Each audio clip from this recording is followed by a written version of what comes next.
Ayoko lang din kasi makakuha ng regret na ay hindi ako naglaro. Ano kaya what if ko? Ano kaya matulong ko siguro kung labanan ko tong nararamdaman ko. Pero ayun, salamat pa din naman kanila coaches kasi nandun sila, nagtatanong sila kung kaya ko ba, ganyan. And of course, yung PTs namin, yung SNC, nandun din sila para i-guide ako, i-check talaga ako hanggang madaling araw. And si coach ko, kausap ko din kung kamusta. I mean, nandun kasi silang lahat para i-check talaga ako and magbigay ng mga advices, lumunok ng luya. Ngumuya ng luya. Ay, ngumuya pala ng luya.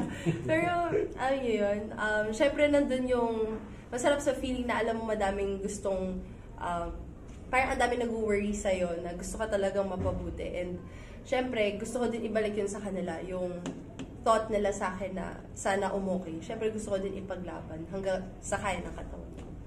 Kaya hindi pa naman tapos yung conference para sa inyo. So, paano mo look forward yung lumaban ka pa sa battlefield?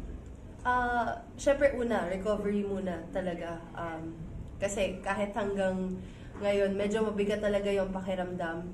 Pero ang dami ko ding sinusubukang i-fuel ulit yung katawan kasi yung pagod, nararamdaman na. Pero since nandiyan naman sila coach lagi to remind me na kumain ka ng mabuti, ganyan, and alagaan mo ba yung sarili mo, time to recover. At syempre, hindi pa nga tapos yung laban. Kumbaga, hindi man kami nakapasok sa finals, pero may battle for bronze pa nga. So, ayun, syempre hindi naman din namin basta-basta hahayaan na mawala ulit sa amin yung chance na yun.